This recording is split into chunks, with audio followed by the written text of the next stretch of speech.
எஸ்டடி மனன்றியோடு கூடமே துதிக்கிறோம் கட்டாவே துதிக்கிறோம் ஆண்டவரே. அப்பா வல்லவராம் தேவன், எங்களை வாழ வைக்கிற தேவன் ஆண்டவரே, வெற்றி மேலே வெற்றி தருகிற தேவன் ஆண்டவர். அப்பா நீர் ஆண்டவரே எங்களுக்குள் வாசம் செய்கிற தேவனாய் இருக்கிறீர் ஆண்டவரே. அப்பா ஒரு மனதாய் கூடி தேவன் அப்பா உம்மிடத்திலே ஆண்டவரே ஸ்தோத்திரங்களை ஏறெடுத்து கட்டாவே ஜெபிக்க வந்திருக்கிறோம் தேவன் அப்பா. ஜெபாவிய ஊற்றுகிற தேவாதி தேவனே அப்பா, நீர் இரக்கம் பாராட்டுவீராக தேவன் அப்பா. இரக்கமுள்ள தேவாதி தேவனே, உம்மை நாங்கள் நன்றில உள்ளத்தோடு கூடமை துதிக்கிறோம் ராஜா. ராஜாதி ராஜாவே, மகிமையின் தேவனே, கர்த்தாதி கர்த்தாவே, இரக்கமுள்ள தேவாதி தேவனே, உம்மை நாங்கள் நன்றில உள்ளத்தோடு கூடமை துதிக்கிறோம் கர்த்தாவே. உம்மை துதிக்கிறோம், ஸ்தோத்தரிக்கிறோம் தேவன் அப்பா. உம்மை துதிக்கிறோம், ஸ்தோத்தரிக்கிறோம் தேவன் அப்பா. ஆராதனைக்கு ஆண்டவரே சப்பா யோக்கியனா இருக்கிற தேவன், ஆராதனைக்கு தேவன் அப்பா. ஆண்டவரே சப்பா நீர்தான் பாத்திரவானா இருக்கிறீர் ஆண்டவரே. ஆராதனைக்கு பாத்திரவானா இருக்கிற தேவாதி தேவனே, உம்மை ஆராதிக்கிறோம் கர்த்தாவே. உம்மை நன்றியோடு கூடமை துதிக்கிறோம் கர்த்தாவே. உன்னத தேவன் உன்னுடன் இருக்க உள்ளமே கலங்காதே. எஸ்டடி உன்னத தேவன் எங்களோடு கூட இருக்க தேவன் அப்பா. என் உள்ளமே நீ கலங்காதே, என் உள்ளமே நீ கலங்காதே. ஐயோ ஆண்டவரே, இதோ என் உள்ளமே நீ கலங்குகிறாயா, நீ தியங்குகிறாயா? இதோ கர்த்தர் சொல்லுகிறார், உன்னத தேவன் உன்னுடன் இருக்க என் மனமே நீ ஏன் கலங்குகிறாய், ஏன் தியங்குகிறாய், உனக்குள்ள தியக்கம் ஏன் என்று சொல்லி தேவன் அப்பா. எஸ்டடி ஆண்டவரே, வேதனைகளினால வருத்தத்தினால் ஆண்டவர் அப்பா நாங்கள் வேதனைப்படுகிறோம் கர்த்தாவே. ஆண்டவரே, எங்களுடைய குடும்பத்திலே சமாதானத்தை இழக்கிறோம் ஆண்டவரே அப்பா. மனைவியை புரிந்து கொள்ளாத கணவன் ஆண்டவர் அப்பா. ஆண்டவரே, தூர தேசத்துல இருந்து கொண்டு கர்த்தாவே மனைவியோடத்தில் அன்பில்லை கர்த்தாவே. மனைவியோடு கூட பேசுகிறதுக்கு விருப்பம் இல்லை தேவன் அப்பா. பிள்ளைகளை ஆண்டவரே சப்ப பராமரிக்கிறதுக்கு அக்கறை இல்லாமல் கர்த்தாவே வாழ்கின்ற குடும்பம் தேவன் அப்பா. உமனன்றியோடு கூடமை துதிக்கிறோம் தேவனப்பா. எவ்வளவு பரிதாபமான நிலைமைகள் கர்த்தாவே. மனைவிக்கோ தேவனப்பா புருஷன் மேலே அன்பில்லை கர்த்தாவே. வருமானத்துக்காய் என்னை ஆண்டவரே சப்பா ஆண்டவரே நான் வருமானம் கொடுக்க வேண்டும் என்று என்னை நோக்கி இருக்கிறாள் என்று சொல்லி ஆண்டவரே கணவனுக்கு குறை கர்த்தாவே. இப்படி கணவனுக்கும் மனைவிக்கும் தேவன் அப்பா இடையே வேதனைகள் ஆண்டவரே. ஆண்டவரே, உயர் உத்தியோகஸ்தனாய் இருந்து உயர்ந்த இடத்திலே ஆண்டவரே பதவிகள் இருக்கிற கணவர் மேலே ஆண்டவரே மனைவிக்கு பாசம் இல்லை, கணவனுக்கு மனைவி மேலே பாசம் இல்லை கர்த்தாவே. ஆண்டவரே, பிள்ளைகள் மேலே பாசம் இல்லை, பிள்ளைகள் மேலே அக்கறை இல்லை ஆண்டவரே, ஒரு பொறுப்பில்லை கர்த்தாவே. ஆண்டவரே அப்பா, ஆதி காலங்களில் இப்படி இருக்கவில்லை தேவன் அப்பா. நெற்றி வியர்வை நிலத்தில் சிந்தி கொண்டு கர்த்தாவே ஆண்டவரே அப்பா ஆண்டவரே தன்னுடைய வியர்வையை நிலத்தில சிந்தி விவசாயம் செய்து விவசாயத்தின் பலனை வீட்டுக்கு எடுத்துட்டு வந்து அதே தேவனே பிள்ளைகளுக்கு தேவன் அப்பா பலனாய் கொடுத்து திருப்தியாய் சாப்பிட்டு மீதி எடுத்தார்கள் தேவன் அப்பா. சமாதானத்தோடு கூட தூங்கினார்கள் தேவன் அப்பா. ஆனால் இன்றைக்கு தேவனப்பா சமாதானம் இல்லை கர்த்தாவே. ஆண்டவரே, கணவனும் மனைவியும் பிள்ளைகளுமாய் ஒற்றுமையாய் இருக்க வேண்டிய வீட்டிலே 3 பேர் 3 இடத்திலே இருக்கிறார்கள் கர்த்தாவே. ஆண்டவரே சப்பா ஒற்றுமை இல்லை, சமாதானம் இல்லை, ஒருவருக்கொருவர் விசாரித்துக் கொள்வதில்லை. ஏனோ என்று சொல்லி ஆண்டவர் அப்பா ஏதோ கடமைக்காய் பேசி கடமைக்காய் ஆண்டவரே சப்பா ஆண்டவரே சப்பா வாழ்க்கையை நடத்தி கொண்டிருக்கிறார்கள் தேவன் அப்பா. அன்பு தனிந்து போயிற்று கர்த்தாவே, அன்பு தனிந்து போயிற்று கர்த்தாவே. இந்த உலகத்திலே தேவன் அப்பா நீங்க சொல்றீங்க ராஜா, உன்னத தேவன் நான் இருக்க என் மனமே நீ ஏன் கலங்குகிறாய் என்று சொல்லி, உன்னத தேவனாகிய கர்த்தர் நான் உன்னோடு கூட இருக்க என் மனமே நீ ஏன் கலங்குகிறாய், நான் சகலவற்றையும் செய்து முடிக்க வல்லவராய் இருக்கிறேன் என்று சொல்லி எஸ்டடி அந்நாளில் அண்ணா தேவனுடைய பாதத்தில் உட்கார்ந்திருந்து ஆண்டவரே தனக்கு தேவன் அப்பா ஆண்டவரே தனக்கு நியாயம் செய்ய வேண்டும் என்று சொல்லி அவளுடைய ஜெபத்தை அந்நாளின் ஜெபத்தை கேட்டு அந்நாளுக்கு இறங்கின தேவன் இன்றைக்கு தேவன் ஆண்டவர் அப்பா உங்களோடு கூட இருக்கிறார். இதோ நான் உன்னத தேவனாய் உன்னிடத்தில் இருக்கிறேன், நீ கேளு நான் கொடுக்கிறேன் என்கிற இடத்திலே அந்நாள் அன்றைக்கு ஜெபித்தாள் தேவன் அப்பா. தன்னுடைய கண்ணீரை தேவனுடைய சமூகத்திலே ஊற்றினாள். அப்பா என்னுடைய வாழ்க்கை இப்படி இருக்கிறது ராஜா, ஆண்டவரே எனக்கு ஒரு குழந்தை இல்லை என்று சொல்லி தேவன் அப்பா சாமுவேலை காணும் வரையும் எழுப்புதல் காணும் வரையும் அவள் தேவனுடைய சமூகத்திலே நின்றாள் கர்த்தாவே. அவள் எவ்வளவேனும் தேவன் அப்பா அப்புறமாக துயரப்படவில்லை, அவள் கலங்கவில்லை, வேதனை இல்லை, கஷ்டம் இல்லை. அவள் சொன்னாள் திரும்ப கர்த்தருடைய சமூகத்திலே அவளுடைய வேதனையும் பாரத்தை இறக்கி வைத்ததுக்கு அப்புறம் துக்கமுகமாய் அவள் இறக்கவில்லை என்று சொல்லி. ஆனால் இன்றைக்கு நாம் தேவனுடைய சமூகத்திலே கர்த்தாவே ஆண்டவரை ஜெபித்து எங்களுடைய பாரங்கள் எல்லாம் இறக்கி வைத்ததுக்கு அப்புறம் நாங்கள் துக்கமுகமாய் இருக்கிறோம் ஆண்டவரே. துக்கத்தோடு கூட காணுகிறோம் தேவனப்பா. பாவம் எங்களை விடுகிறதில்லை தேவனப்பா. என்னதான் ஜெபித்தாலும் இந்த துக்கமும் வேதனையும் எங்களுடைய வாழ்க்கை விட்டு மாற மாட்டேங்குது கர்த்தாவே. இந்த வருத்தம் எங்களுடைய வாழ்க்கை விட்டு மாற மாட்டேங்குது கர்த்தாவே. ஆனால் ஆண்டவர் சொல்றார், அன்றைக்கு அன்னாள் தன் பாதத்தில் அமர்ந்தது தேவனப்பா. அவள் கேட்டு பெற்றுக் கொண்டது போல திரும்ப அவள் துக்கமுகமாய் இருக்கவில்லை. தேவன் அன்னாளே ஆண்டவரை நினைத்தருளினார். தேவன் அன்னாள் ஜெபித்த ஜெபத்துக்கு அவள் நினைத்தருளினார். அனாதையாய் தவித்த அந்த ஆகாருடைய குரல் அந்த வனாந்தரத்திலே தேவன் கேட்பாராகில், இன்றைக்கு உங்களுடைய குரலையும் கர்த்தர் கேட்கிறதுக்கு வல்லவராய் இருக்கிறார். உங்களுக்கு தேவன் அப்பா தேவன் செய்கிறவராய் இருக்கிறார். ஆண்டவரே, உன்னுடைய மகனுக்காக நீ வேண்டுதல் செய்கிற ஆண்டவர் அப்பா. ஆண்டவரே சப்பா, அந்த ஜெபம் எப்படி ஆகாருடைய ஜெபம் வனாந்திரத்திலே கேட்கப்பட்டதோ அப்படியே உன் மகனுக்காக நீ ஏறெடுக்கிற ஆண்டவரே ஜெபங்கள் கர்த்தர் கேட்டுக்கொண்டிருக்கிறார். அவர் உனக்கு பதில் கொடுக்கிற தேவனாய் விசுவாசத்தோடு கூட இருக்க அவர் சொல்லுகிறார். நிச்சயம் கர்த்தர் முடிவு கொண்டு வருவார் என்று சொல்லி ஈவதோருவி கவல் லௌஷஸ்யாரபௌடனா ஈகதோருவி லவௌஷஸ்யா அகதோ ராரபௌடனா அந்த ரிகல்கோ ரந்த ரௌடா ரீவல் லௌஷஸ்யாரபௌடனா. நஸ்ரேனாகிய இயேசுவின் நாமத்தினாலே வேலைகளுக்கு தடையாயிருக்கிற அந்தகார வல்லமைகளை நாங்கள் முறியடிக்கிறோம் கர்த்தாவே. ஆண்டவரே, மகனுக்கு நீர் வேலை வாய்ப்பை கொடுப்பீராக தேவனப்பா. ஆண்டவரே, அந்த வேலை ஆண்டவரைக்கு அப்பா போகாதபடிக்கு தடையாயிருக்கிற எல்லா தடைகளையும் மாற்றி அதை ஜெயமாக அவைகளை நீ நிவர்த்தி செய்வீராக தேவனே. என்ன தேவைகள் இருக்கிறோ அவைகளை கர்த்தர் சந்திப்பீராக தேவன் அப்பா. ஆண்டவரே, அந்த தடைகளை உடைத்தெறிந்து அந்த வேலைகளை கர்த்தாவே பெற்றுக்கொள்ள கர்த்தாவே நீர் கிருபை பாராட்டும் ஆண்டவரே. எந்த பாவங்களும் அவர்களை அணுகாதபடிக்கு நீர் பாதுகாத்துக் கொள்வீராக ராஜா. பாவத்தில் இருந்த உன்னை பரிசுத்தமாக்கினவர், பாவத்தில் இருந்த உன்னை பரிசுத்தமாக்கினவர், தாழ்மையில் கிடந்த உன்னை தம் தயவால் தூக்கினவர், தாழ்மையில் கிடந்த உன்னை தம் தயவால் தூக்கியவர். உன்னத தேவ உன்னுடன் இருக்க உள்ளமே கலங்காதே, உன்னத தேவன் உன்னுடன் இருக்க உள்ளமே கலங்காதே. எஸ்டடி உன்னத தேவன் எங்களோடு கூட இருக்கிறீர் ஆண்டவரே. என் உள்ளமே நீ கலங்காதே என்று சொல்லி கர்த்தாவே, பாவத்தில் இருந்த எங்களை தேவனப்பா ஆண்டவரே எங்களுடைய தாழ்மையை நோக்கி எங்களை கைதூக்கி எடுத்தீரே ராஜா. எஸ்அப்பா, உதவி செய்யுங்க ஆண்டவரே. எங்கள் பிள்ளைகளுடைய வாழ்க்கையில நீங்க உதவி செய்யுங்க ராஜா. எங்கள் வருமானங்களிலே உதவி செய்யுங்க ராஜா. எங்கள் வருமானங்களை கர்த்தாவே கொள்ளையாடி கொண்டு போகிற சத்துருவானவன் அப்பா எங்கள் பிள்ளைகள் வேலை செய்யாதபடிக்கு தடுத்து வைத்திருக்கிறான். எங்கள் பிள்ளைகள் படிக்காதபடிக்கு தடுத்து நிறுத்தி இருக்கிறான். எங்கள் பிள்ளைகளுக்கு ஆண்டவரே சோர்வின் மனப்பான்மை ஆண்டவரே. எங்கள் பிள்ளைகளுக்கு உற்சாகம் இல்லை வேலை செய்ய. எங்கள் பிள்ளைகளுக்கு வேலை செய்ய மனப்பான்மை இல்லை ஆண்டவரே. தாழ்வு மனப்பான்மை தேவனப்பா. எதுக்கு வேலை செய்யணும், ஏன் போகணும், எதற்காக செய்ய வேண்டும் அப்படி என்கிற தேவனை சோம்பேறித்தனம் தேவனப்பா. எங்கள் பிள்ளைகளை விட்டு ஆண்டவரே எங்கள் பிள்ளைகளை விட்டு அதை அகற்றுவீராக. எங்கள் பிள்ளைகளை விட்டு அதை அகற்றுவீராக ஆண்டவரே. வேண்டாம் அப்பா ஆண்டவரே, எங்கள் பிள்ளைகளுக்கு உற்சாகத்தின் ஆவியை கொடுங்க ராஜா.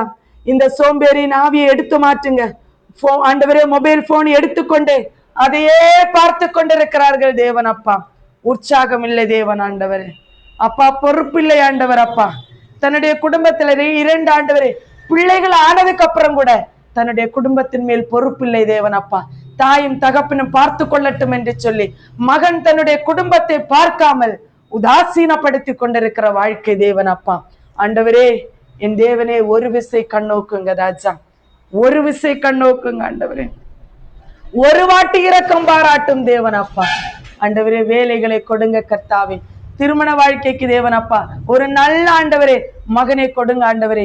ஆண்டவரே கணவன் ஆண்டவரே தான் வேலை செய்கிற பணத்தை வீட்டுக்கு அனுப்ப கர்த்தர் மனப்பான்மையை கொடுங்க தேவன் அப்பா. ஆண்டவரே உதவி செய்யுங்க ராஜா. ஆண்டவரே உதவி செய்யுங்க கர்த்தாவே. ஆண்டவரே பணம் வாங்கிட்டு திரும்ப கொடுக்காம வச்சிருக்கிறாங்க கர்த்தாவே, ஏமாற்றி ஆண்டவரே தன்னுடைய பிள்ளைகள் சாப்பிட வேண்டிய பணத்தை மற்றவர்கள் ஏமாற்றி வைத்திருக்கிறார்கள் கர்த்தாவே. இதோ கொடுக்கிறேன், நாளைக்கு கொடுக்கிறேன், மற்ற நாள் கொடுக்கிறேன், அடுத்த மாதம் கொடுக்கிறேன் என்று சொல்லி ஏமாற்றி கொண்டே இருக்கிறார்கள் ராஜா. என்ன செய்வாங்க ஆண்டவரே?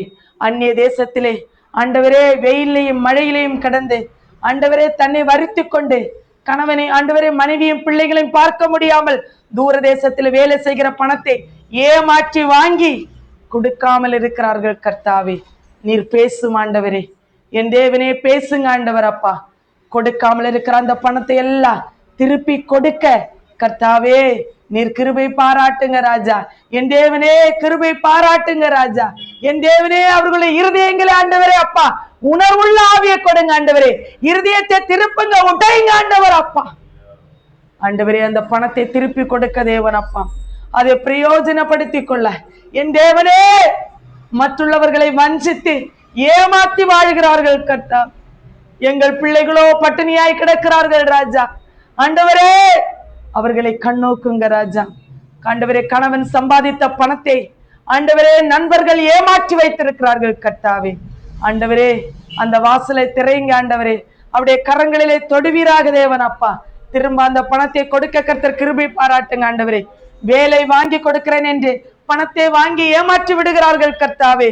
ஆண்டவரே வீசா வந்தும் வேலைக்கு போக முடியவில்லை ஆண்டவரே. நீர் கண்ணோக்குங்க ஆண்டவரே அப்பா, நீர் கண்ணோக்குங்க ராஜா.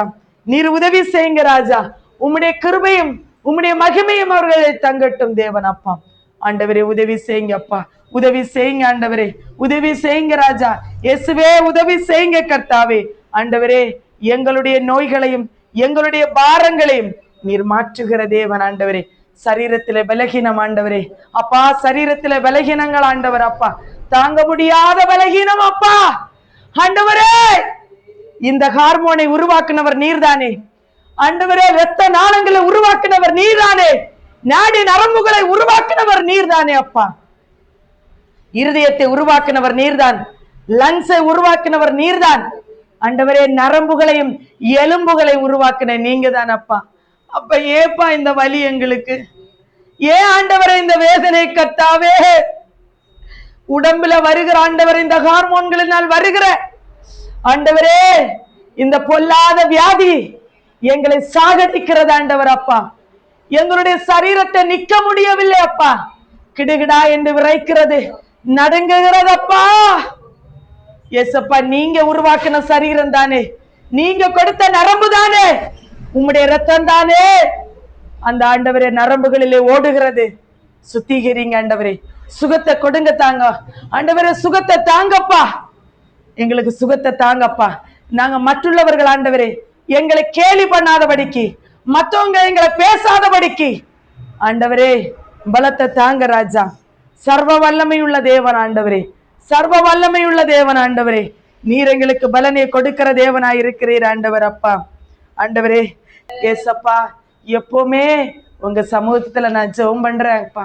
ஆண்டவரே உங்க கரை என் மேலதான்ப்பா. எனக்கு கடுகளவும் பயம் இல்லை. ஆனா இந்த சரீரத்தில் வருகிற ஆண்டவரே மாற்றங்கள் என்னை பயப்படுத்துகிறது ராஜா.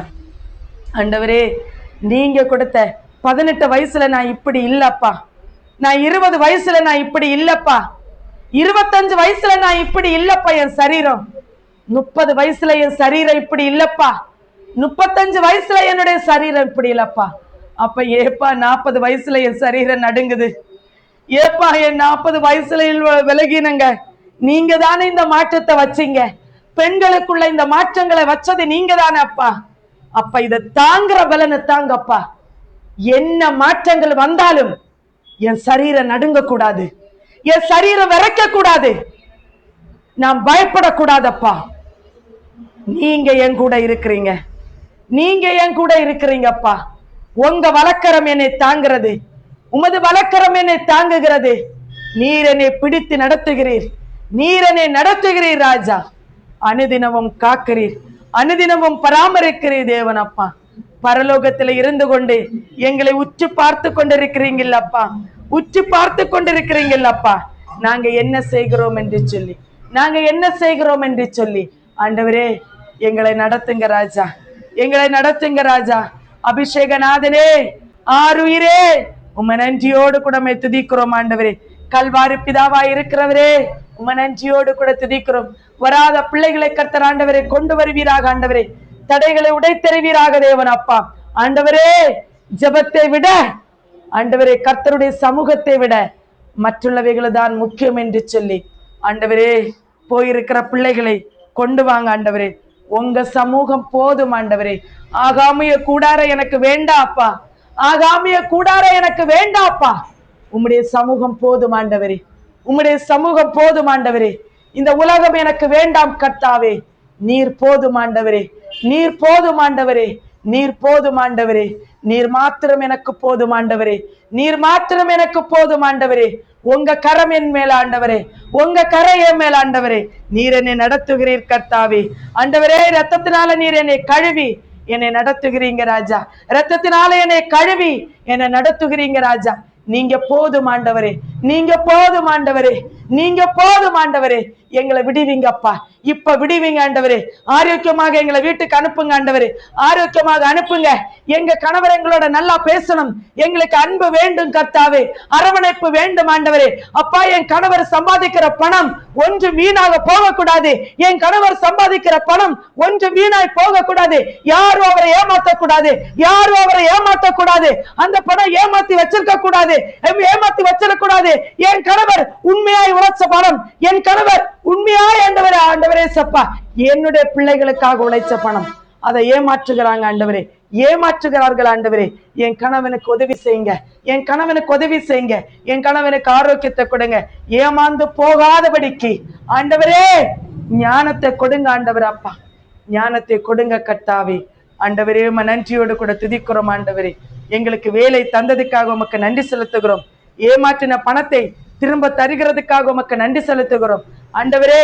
எங்கள் பிள்ளைகளுக்கு ஒரு நல்ல வாழ்க்கை துணையை நீர் கொண்டு வருகிறதுக்காக உமக்கு நன்றி செலுத்துகிறோம். எங்களுடைய சரீரத்திலே நல்ல ஆரோக்கியத்தை நீர் கட்டளையிட்டதுக்காக உமக்கு நன்றி செலுத்துகிறோம் ராஜா. இதோ உம்முடைய சமூகத்தில் நிற்கிறோம் கர்த்தாவே, வெறுமையாய் நிற்கிறோம் ஆண்டவரே, வெறுமையாய் நிற்கிறோம் கர்த்தாவே. ஆண்டவரே, வெறுமையாய் நிற்கிறோம் ஆண்டவரே. ஆராதனைக்கு பாத்திரனாய் இருக்கிற தேவன், ஆராதனைக்கு பாத்திரனாய் இருக்கிற ஆண்டவரே, நாங்கள் வெறுமையாய் இருக்கிறோம் கர்த்தாவே. எங்களுக்கு உதவி செய்யுங்க ராஜா, எங்களுக்கு உதவி செய்யுங்க ராஜா. நாங்கள் வெறுமையாய் இருக்கிறோம் ஆண்டவரே, எங்களுக்கு சுகத்தை தாங்க ராஜா, எங்களுக்கு சுகத்தை தாங்க. நாங்க வெறும் பாத்திரம் கர்த்தாவே, நிரப்புங்க ஆண்டவரே, நிரப்புங்க ஆண்டவரே, எங்களை நிரப்புங்க கர்த்தாவே. உம்மை நன்றியோடு கூட துதிக்கிறோம் ஆண்டவரே. தொடர்ந்து தேவன் அப்பா, நாங்கள் எங்களுடைய ஜெப குறிப்புக்காக வருகிறோம் கர்த்தாவே. எங்களிடத்தில் ஜெபிக்க கேட்டிருக்கிற ஒவ்வொருவர்களுக்காக நாங்கள் வருகிறோம் ராஜா. ஆண்டவரே, கைவிடப்பட்டு மனநொந்த ஸ்திரீகளுக்காக தேவனப்பா நாங்கள் உங்க சமூகத்துல நிற்கிறோம் ராஜா. ஆவியானவரே, நீர் எங்களோடு கூட பேசுவீராக தேவனப்பா.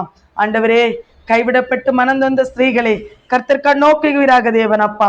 ஆண்டவரே சப்பா, இதோ ஆண்டவரே, கடந்து வந்த பாதைகளை திரும்பி பார்க்கிறேன், கண்ணீரோடு கர்த்தாவே நன்றி சொல்கிறேன். எஸ்டர்டே நான் கடந்து வந்த பாதையை திரும்பி பார்க்கிறேன் ஆண்டவர் அப்பா. இந்த மனநொந்த ஸ்திரீகள் எப்படி இருப்பார்கள் என்று சொல்லி என்னுடைய கடந்த காலத்தை நான் நினைச்சு பார்க்கிறேன் அப்பா. ஆண்டவரே, நான் கடந்து வந்த பாதைகள் எவ்வளவு முட்களும் கரடு வேடுகளும் தேவன் அப்பா. ஆண்டவரே, இந்த மனநொந்த ஸ்திரீகளுக்காக ஆண்டவரே, மனவேதனைப்படுகிற ஸ்திரீகள் ஆண்டவரே, பாரத்தோடு கூட தன்னுடைய கணவருடைய ரட்சிப்புக்காக ஏங்குகிறார்கள் ஆண்டவர் அப்பா. எப்படியாகல என் கணவன் ரட்சிக்கப்பட வேண்டும், எப்படியாகல என் கணவன் ரட்சிக்கப்பட வேண்டும். ஐயோ, நான் ஒடுக்கப்படுகிறேனே. சாத்தான் என் கணவனை வஞ்சித்து வச்சிருக்கிறான். ஆபாச படங்களுக்கும் போதை பொருள்களுக்கும் ஆண்டவரே, வேசித்தனத்துக்கும் என்னுடைய கணவனை ஆண்டவரே கட்டி வைத்திருக்கிறான் அப்பா. தயவு கூர்ந்து என் கணவரை கட்ட வைத்து விடுங்க அப்பா. எத்தனை பெண்கள் மனம் நொந்து நிற்கிறார்கள் கர்த்தாவே. ஆண்டவரை எத்தனை ஆண்டவர் அப்பா ஆண்டவரை பெண்கள் ஆண்டவரை கண்ணீரோடு கூட நிக்கிறாங்க. ஆண்டவரை எப்படி ஆகிலும் என் கணவரை கட்டவிழ்த்து விடுங்க ராஜா. இந்த வேசித்தனத்தின் ஆவியிலிருந்து கட்டவிழ்த்து விடுங்க. போதை பொருட்களிலிருந்து கட்டவிழ்த்து விடுங்க. காம விகாரத்திலிருந்து கட்டவிழ்த்து விடுங்க அப்பா.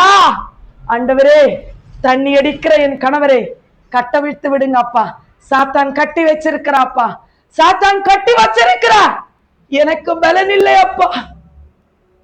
ஸ்திரீகளுக்கு பலனற்று போயிற்று தேவன் அப்பா. அவளுக்கு பலன் இருந்தால் தேவன் அப்பா, அன்றைக்கு சாத்தான் ஏதேன் தோட்டத்திலே வஞ்சித்த போதே அவள் உஷாராயிருந்திருப்பாளே. ஆண்டவரே ஸ்திரீகளுக்கு தேவன் அப்பா பலகீன பாண்டம் கர்த்தாவே, சாத்தான் அவளை வஞ்சித்து விடுகிறான். ஆண்டவரே கணவனை கட்டவிழ்த்து விடுங்க ஆண்டவரே.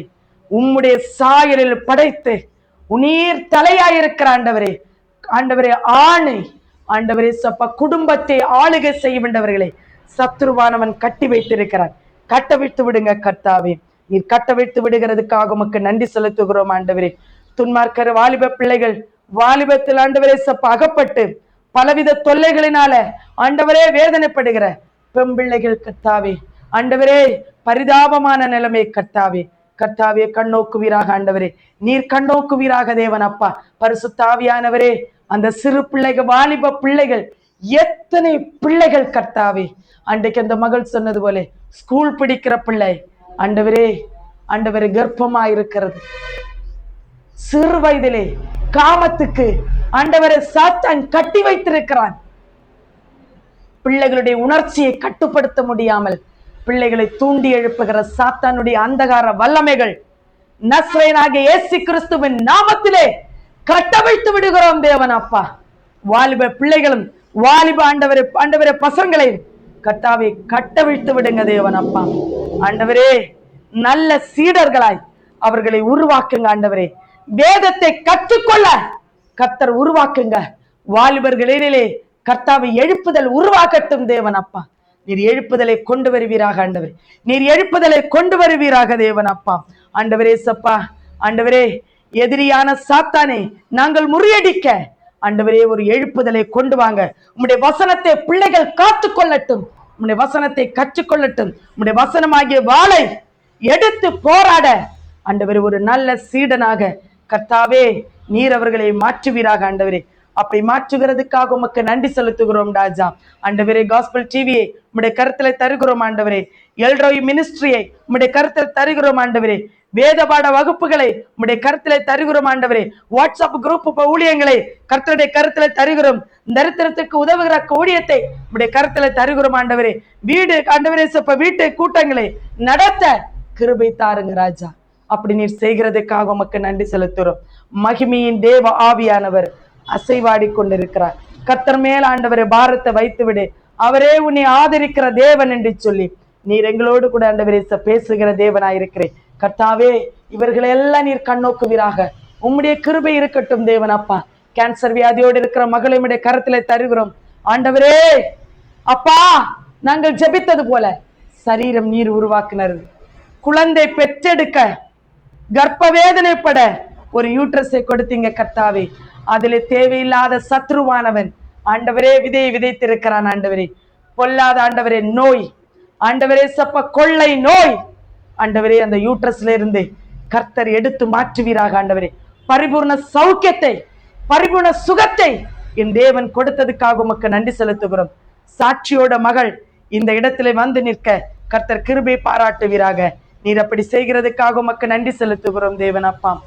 அனாதையாய் அலைந்தேன் நான் திரிந்தேன் ஐயா, அழாதே என்று சொல்லி அனைத்தீரையா. அனாதையாய் அலைந்தேன் நான் திரிந்தேன் ஐயா, அழாதே என்று சொல்லி அனைத்தீரையா. அப்பா உமக்கு நன்றி ராஜா, உமக்கு நன்றி அப்பா, உமக்கு நன்றி ராஜா, உமக்கு நன்றி. ஆண்டவரே உமக்கு நன்றி செலுத்துகிறோம் தேவன் அப்பா. ஆண்டவரே நாங்கள் கடந்து வந்த பாதைகள் நினைத்து பார்க்கும் பொழுது அப்பா கண்ணீரோடு ஆண்டவர் அப்பா உமக்கு நன்றி செலுத்துகிறோம் ஆண்டவரே. ராஜா, உம்முடைய கிருபை எவ்வளவு பெரிதா இருக்கிறது கர்த்தாவே. உம்பல்ல செயல்கள் நாங்கள் நினைத்து நினைத்து கர்த்தாவே உள்ளம் ஆண்டவரே மகிழ்கிறது ஆண்டியா, உள்ளம் பொங்குகிறது கர்த்தாவே.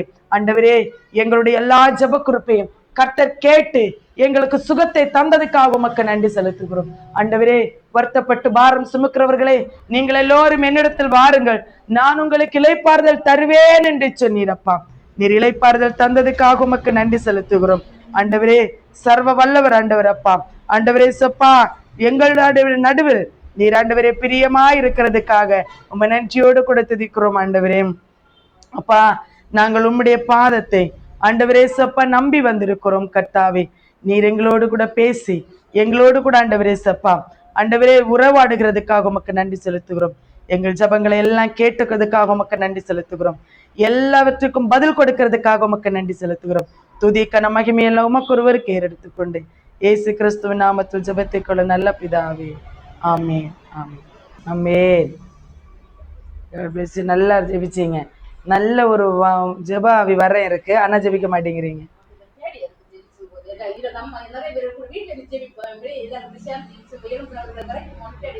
இல்ல இல்ல, சூப்பரா ஜெபம் பண்றீங்க.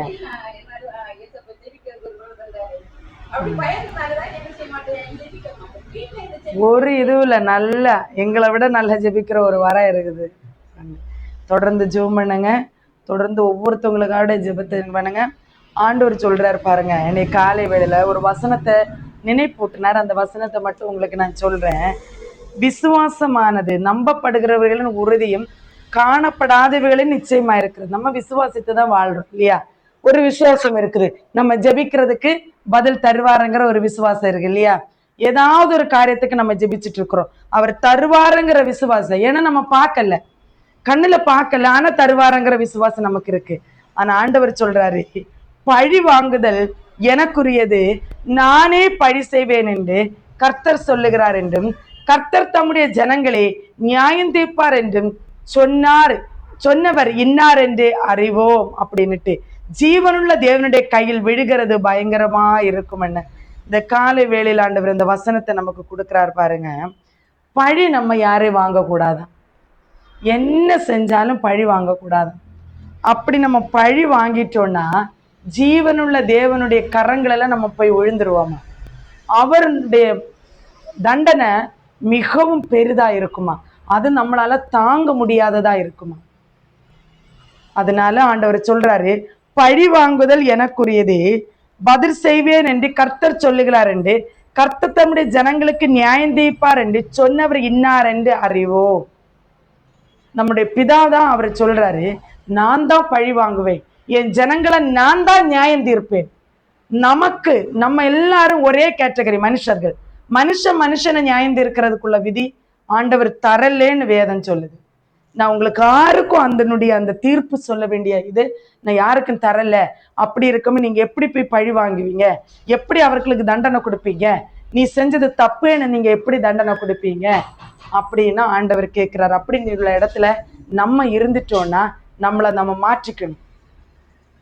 நம்ம சில வேளை நமக்கு துரோகம், நம்ம எந்த தப்புமே சொல்லாரு, எத்தனையோ நிந்தனைக்குள்ள உங்களை கொண்டு வந்திருப்பாங்களா, அவங்க உபத்திரப்படுத்தி விற்பகலாம், உங்களை வேடிக்கையாக பார்த்திருப்பாங்களாம், உங்களுடைய கஷ்டங்கள் வேதனை வேடிக்கையா இப்படி நின்று பரிகசிப்பாங்களாம். அப்படி நடத்தப்பட்டதும் அல்லாமல் எல்லார்கிட்டையும் ஒரு கேள்விக்குறியா நிக்கிறோமா? இப்படியெல்லாம் நம்மளை பரிகசிச்சுட்டு கூட ஆண்டவர் சொல்ற, இதெல்லாம் உனக்கு நடக்குது, ஆனாலும் அந்த மனுஷனை அவன் செஞ்சது தப்புன்னு சொல்ற அதிகாரம் நமக்கு இல்லையா? ஒரு மனுஷனுக்கும் கொடுக்கலையா? அப்படி நம்ம செய்யக்கூடாதுன்னு அவர் சொல்றாரு. அப்படி நம்ம செஞ்சிட்டோம்னா பிதா நம்மளை டைரக்டா தண்டிப்பாராம். அப்ப நம்ம அந்த தண்டனைக்கு நம்ம போகாதபடிக்கு, அந்த தண்டனைக்கு நம்ம உட்படாதபடிக்கு நம்ம என்ன பண்ண ஜாக்கிரதையா இருக்கணும். இந்த வசனத்தை ஆண்டவர் சொல்றாரு. எப்படி என்ன அவர் சொல்றாரு, விசுவாசிக்கிறோம், ஆனா ஆண்டவருக்கு குறைவா கொடுக்குறோம். ஆண்டவருடைய சமூகத்துல எனக்கு வேலைக்கு நான் ஃபர்ஸ்ட் வேலைக்கு ஜாயின் பண்ணப்ப 2001 நான் வேலைக்கு ஜாயின் பண்ணேன். 1250 ரூபாய் எனக்கு சம்பளம், வெறும் 1250 ரூபாய் எனக்கு சம்பளம். அந்த 1250 ரூபாயில் நான் தசம பாகம் வைக்கணும். எங்கள் அக்கா நல்ல ஜோம் பண்ணுவாங்க. அப்போ அவள் மூழ்கி ஸ்நானம் எடுத்து சின்னமலை சர்ச்சு, சென்னையில் சின்னமலை சர்ச்சுக்கு அவள் போயிட்டு இருந்தா. அந்த டைம் அவள் என்கிட்ட அக்கா சொன்னால், ரொம்ப சின்ன பொண்ணு, +2 முடித்த உடனே நான் ஒர்க் பண்ண போயிட்டேன். அதனால எனக்கு அப்போ 18 வயசு தான் இருக்கும். நான் ஒர்க் பண்ண போகும்போது 1250 ரூபாய் எனக்கு சம்பளம் கொடுத்தாரு. அந்த 1250 ரூபாயில் அக்கா வந்து 125 ரூபா வச்சாங்கன்னு நினைக்கிறேன். 10ல் 1 பங்கு. அதை எடுத்து கொண்டு போய் தசம பாகம் கண்டிப்பாக வைக்கணும் அப்படின்னு சொல்லிட்டு எடுத்துட்டு அக்கா மாற்றி வச்சுட்டு மிச்சத்தை என் கையில் கொடுத்துட்டு சொன்னாங்க, இனி நீ அதை செலவு பண்ணிக்கோ, என்னென்ன செலவு இருக்கோ வீட்டுக்கு அம்மாவுக்கு அனுப்ப வேண்டியது அனுப்பு அப்படின்னு சொல்லிட்டு என்னுடைய சம்பளத்தில் சொன்னாங்க. அன்னைக்கு 1250 ரூபாயில் நான் தசம பாகம் வச்சேன். நான் அதே அந்த 1250 ரூபாயிலிருந்து ஆண்டவர் எனக்கு படிப்படியாக எனக்கு என்னுடைய சம்பளத்தை ஏற்றி அப்படியே ஒரு 6 மாதம் வச்சிருப்பேன்னு நினைக்கிறேன். அந்த 6 மாதத்துக்குள்ளால 2500 எனக்கு சம்பளத்தை மாற்றினாங்க. யாருக்கு இல்லாத அந்த ஒரு உயர்வு நேர பாதி மடங்கா எனக்கு. எல்லாருக்கும் 100 ரூபா, 150 ரூபா, 200 ரூபா இன்க்ரிமெண்ட் போடுற இடத்துல ஒரு நாள் கஞ்சம் எங்களுடைய சாரு 100 ரூபா 150 ரூபா தான் இன்க்ரிமெண்ட் போடுவார். ஆனால் எனக்கு நேர ஆப்போசிட்டா 2500 ரூபாவா எனக்கு அவர் சம்பளத்தை உயர்த்தி கொட்டார். நம்ம தேவனுடைய காரியத்துல நம்ம கரெக்டா இருந்துட்டோம்னா அவர் நம்ம காரியத்துல கரெக்டா இருந்துருவாரு. நம்ம சொல்லணும்னு அவசியமே இல்லை, அவர்கிட்ட சொல்லணும்னு அவசியம் இல்லை. என் பிள்ளைக்கு இன்ன தேவை இருக்கு, எனக்கு இன்ன தேவை இருக்குன்னு சொல்ல வேண்டிய அவசியமே இல்லை. இந்த சரீரம் பாதுகாக்கப்படுறதுக்கு அதிகாலையில எழும்பி தேவனோட நம்ம உறவாடி, ஆண்டவரே சரீரத்தினுடைய பலகீனத்தை, என்னுடைய ஹார்மோனுடைய பேலன்ஸை நீ செய்யுங்கப்பா, நீங்க படைச்ச சரீரம்னு நம்ம கொடுத்துட்டோம்னா கரெக்டா நம்ம சாப்பிடணும். இது சாப்பிடக்கூடாது, அதை சாப்பிடக்கூடாது அப்படின்னு. ஆனா நம்ம என்ன பண்ணோம், முன்னாடி கரெக்டா சாப்பிட்ருக்க மாட்டோம். வேலைன்னு இருந்து அப்படி இப்படின்னு பண்ணி ஏதாவது ஒரு டைம்ல சாப்பிடுவோம். கரெக்டா நம்முடைய சரீரத்தை பாதுகாத்து அவர் சொன்ன பிரகாரம் நம்ம பாதுகாத்துட்டோம்னா நம்முடைய சரீரத்துல எந்த பலகீனங்களும் வராது. அவ்வளவு ஆரோக்கியமா நம்ம இருப்போம். அவ்வளவு பாதுகாப்பா நம்ம ஆண்டவர் வச்சிருப்பாரு. கண்டிப்பா ஒரு குறைவின்றி அவர் சொல்றாரு, ஒரு குறைவின்றி. அப்படி பார்த்தா நீங்க சொல்றீங்க 40-45 வயசுல எனக்கு பலகீனம் வருதுன்னு. அந்த காலத்துல 900 வருஷம் வாழ்ந்தாங்க. நான் சொல்லல, வேதம் சொல்லுது 900 வருஷம். எங்க 70 வருஷம் எங்க இருக்குது, 900 வருஷம் எங்க இருக்கு? அப்ப இந்த குறிப்பிட்ட காலம், இந்த சின்ன காலத்துல ஏன் இவ்வளவு பலகீனங்கள் நமக்கு வருது? நம்ம ஆண்டவருக்கு கொடுக்க வேண்டிய அந்த காரியத்தை நம்ம செய்யல. அவரை கனப்படுத்தி. இன்னைக்கு நிறைய கல்யாண வீடு, எல்லாரும் கல்யாண வீட்டுக்கு போயிட்டாங்க. எங்களுக்கும் அழைப்பு இருக்கு கல்யாண வீடு. ஆனா ஆண்டவருடைய வேலையை செஞ்சு முடிச்சுட்டு போனா போதும். அவருக்கு முதலிடம். இந்த தேவனுடைய காரியத்தை நம்ம செய்யாம நாங்க போயிட்டோம்னா அங்க ஆபத்து வரும்போது ஐயோ அப்பா பிதாவேன்னு நான் கூப்பிட்டுட்டு வருவேன். அப்படி நான் முடிச்சுட்டு நான் போய் ஆபத்து வந்தாலும் அது அவருடைய சித்தம், நம்ம அதை பத்தி கவலைப்பட வேண்டிய அவசியம் இல்லை. சத்ராக்கு மேஷாக்கு ஆபத்நேகோ சொன்னவள தீச்சூழல போட்டு அவர் காப்பாத்தினாலும் சரி, காப்பாத்த போனாலும் சரி, நாங்க எங்க கடமையை செய்வோம். எங்களுக்கு குறித்த காரியத்தை நாங்க செஞ்சு முடிச்சிருவோம். அதுல அவங்க கரெக்டா இருந்தாங்க. தானியேல் சொன்னாரு, எங்களை விக்கிரகம் ஆங்களை ஆராதிக்கணும், விக்கிரகத்தை வழிபடக்கூடாதுன்னு சொல்லியிருக்காங்க, நாங்க செய்ய மாட்டோம், சிலைய வணங்க மாட்டோம், கர்த்தர் கட்டளையிட்டது. அவர் சொல்றது அதிகாலையில என்ன தேடணும், நம்ம அதை மறந்துருப்போம். மீது எல்லா வேலையும் செஞ்சு முடிச்சுட்டு தேடி இருப்போம். அப்ப நம்ம ஆண்டவருடைய சமூகத்துல பலகீனம்னு சொல்ல முடியுமாம்மா? சொல்ல முடியுமா? சொல்ல முடியாது. தசம பாகத்தை கொடுத்த ஒரு காரணத்துக்காக ஆண்டவர் 10 மடங்காய் அந்த 3 வருஷத்துக்குள்ளால 3.5 வருஷம் தாண்டின உடனே அடுத்த வேலையும் கொடுத்தாரு, 4500 ரூபாய். படிப்படியே கர்த்தர் உயர்த்து. +2 தானுங்க எஜுகேஷன், டிப்ளமோ 6 மந்த் டிப்ளமோ, 6 மாசம். இப்பதான் 2 வருஷம் 1 வருஷம் டிப்ளமோ. முன்னாடி எல்லாம் டிப்ளமோ கோர்ஸ் எல்லாம் 6 மாசம் தான், 1 வருஷம் 2 வருஷம் எல்லாம் கிடையாது. நான் படிச்சிருக்க காலத்துல எல்லாம் 6 மாசம் தான் டிப்ளமோ கோர்ஸ். இல்லைன்னா 12 மாசம் இருக்கு. 1 வருஷத்தினுடைய டிப்ளமோ கோர்ஸ் இருக்கும், டிசிஏ அப்படின்னுட்டு ஜாவா அப்படின்னு எல்லாம் படிப்பாங்க. அந்த கம்ப்யூட்டருடைய கோர்சஸே நிறைய இருக்குது. நான் படித்தது டிடிபி ஆனனால சின்ன 6 மாதத்தை சின்ன கோர்ஸ் தான் எங்கள் வீட்டில் படிக்க வச்சேன். அப்போ டிகிரி எல்லாம் வாங்கினவங்களோட நான் வேலை செஞ்சேன். அப்போ அப்பேற்பட்ட உயர்வுகளை கற்றுத்தருமே. கொஞ்சத்தில் நீ உண்மையாயிருந்தால் உன்னை அநேகத்துக்கு அதிபதி ஆக்குவேன்னு அவர் சொல்றேன். கொஞ்சமா உண்மையா இருந்தா போதுங்க. நீ கொஞ்சத்தில் உண்மையா இருந்தால் உன்னை நான் அநேகத்துக்கு அதிபதியாக. இந்த கொஞ்சத்துல நம்ம உண்மையா இல்லை. நம்ம ஜெபிக்கும்போது என்ன ஜெபிக்கிறோம்? ஆண்டவரே, என் கணவர் என்ன தண்ணி அடிச்சுட்டு வந்து அடிக்கிறாரு, என்னை துன்பப்படுத்துறாரு, என்னை கெட்ட வார்த்தை கூப்பிடுறாரு, அவரை வந்து தகாத உறவுல இருக்கிற என்னென்ன புலம்பி தள்ளு ஆண்டவர் புலம்ப சொல்றாரு. ஏசப்பா, நீங்க எனக்கு கொடுத்திருக்கிற கணவரப்பா, பொல்லாத சத்ரு அவன் கட்டி வச்சிருக்கிறாங்கப்பா, அந்த அந்த ஆத்துமாவை அந்த கட்ட வைத்து விடுங்க ஆண்டவரே. எஜமானனுக்கிட்ட எப்படி பயபக்தியோடு கூட நம்ம நின்று கேட்போமோ அப்படிதாங்க எஜமானனை நீங்க பார்க்கணும். ஆண்டவர் சொல்றாரு, நான் பிதாவா இருந்தால் என் கணம் எங்கே? நான் எஜமானனா இருந்தால் எனக்கு நீங்க ஏறெடுக்கிற ஆராதனைகள் எப்படிப்பட்டதா இருக்கும் என்று சொல்லி ஓசியா தீர்க்கதரிசியினுடைய புஸ்தகத்துல நினைக்கிறேன் அவர் எழுதியிருப்பாருன்னு நினைக்கிறேன். ஓசியால படிச்சனா இல்ல ஒபதியால படிச்சனான்றது ஞாபகம் இல்லை. ஒபதியா கிடையாது. நான் கர்த்தரானால் என்னுடைய கனம் எங்கே அப்படின்னு அவரு கேட்பாரு.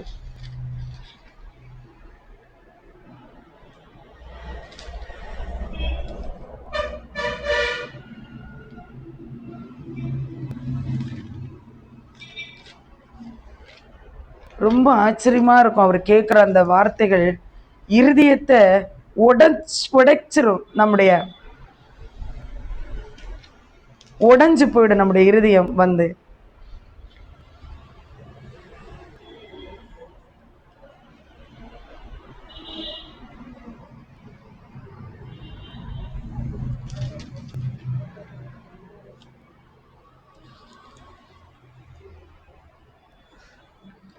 எனக்கு ஞாபகம் இல்லை. ஏதோ ஒரு தீர்க்க தரிசன புஸ்தகத்துல தான் நான் படித்தேன். நான் எப்பவுமே அண்டர்லைன் பண்ணிப்பேன்.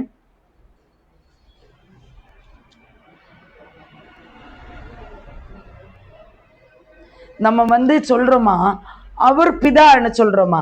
அப்ப அவர் பிதாமா இருந்தா என்னுடைய கனம் எங்கே அப்படின்னு அவர் கேட்கிறாரு.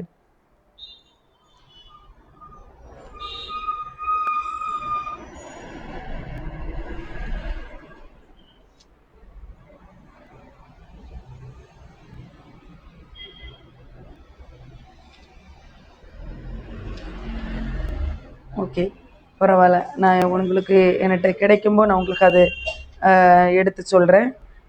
வந்து அது எந்த அதிகாரத்தில் வரும்னு சொல்லி நான் உங்களுக்கு இது பண்ணுறேன். அது ரொம்ப நீங்கள் நினச்சி பாருங்கள். ஒரு முதலாளி நம்மகிட்ட இருக்கிறாங்க. முதலாளிகிட்ட போய், ஐயா நாளைக்கு எனக்கு லீவு வேணும், எவ்வளோ பன்மையாக கேட்குறோம். ஆனால் சர்வ சேனையும் படைத்த பிதாவுக்கிட்ட போய் ஜெபிக்கும்போ நமக்கு எல்லாம் பயங்கிறது இருக்கா? இல்லை. ஒரு 35,000 40,000 சம்பளம் தர மல்கியா தீர்க்கதரிசியினுடைய புஸ்தகம். நான் அதான் படிச்ச தீர்க்க தரிசன புஸ்தகத்துல தான் படித்தேன். அப்போ நான் எல்லா மொத்த தீர்க்க தரிசன புஸ்தகம் படித்தனால அவளை சட்டன்னு ஞாபகம் வரும்.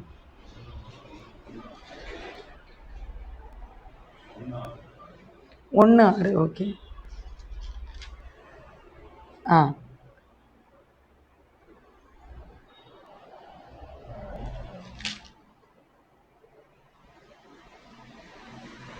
மல்கியா 1:6. இதோ உங்கள் கண்கள் காணும், அப்பொழுது நீங்கள் கர்த்தர் இஸ்ரவேலினுடைய எல்லை துவைக்கு மகிமைப்படுவார் என்பீர்கள். குமாரன் தன் பிதாவையும் ஊழியக்காரன் தன் எஜமானனையும் கனம் பண்ணுகிறார்களே. குமாரன் தன் பிதாவையும் ஊழியக்காரன் தன் எஜமானனை கனம் பண்ணுகிறார்களே. நான் பிதாவானால் என் கனம் எங்கே? நான் எஜமானனானால் எனக்கு பயப்படும் பயம் எங்கே என்று சேனையின் கர்த்தர் தமது நாமத்தை அசட்டை பண்ணுகிற ஆசாரியர்களாகிய உங்களை கேட்கிறார். அதற்கு நீங்கள் உமது நாமத்தை எதனாலே அசட்டை பண்ணினோம் என்கிறீர்கள். மல்கியா தீர்க்கதரிசி சொல்றாரு பாருங்க, குமாரன் இயேசு கிறிஸ்து பிதாவை என்ன பண்றாரா, வந்து ஊழியக்காரன் அந்த குமாரன் தன் பிதாவையும், குமாரன் பிதாவை மகிமைப்படுத்துறாராம், கனப்படுத்துறாராம். ஊழியக்காரன் எஜமானன பண்றாங்களா. ஆனா அவர் சொல்றாரு, நான் பிதாவானால் என் கனம் எங்கே? நாம் பிதாவுக்கு கனம் கொடுக்கிறோமா? ஆராதனைக்கு வர நாம் பிதாவுக்கு கனம் கொடுக்கிறோமா? ஜெபிக்கிற வீட்டுல ஜெபிக்கிற நாம் தேவனுக்கு கனம் கொடுக்கிறோமா?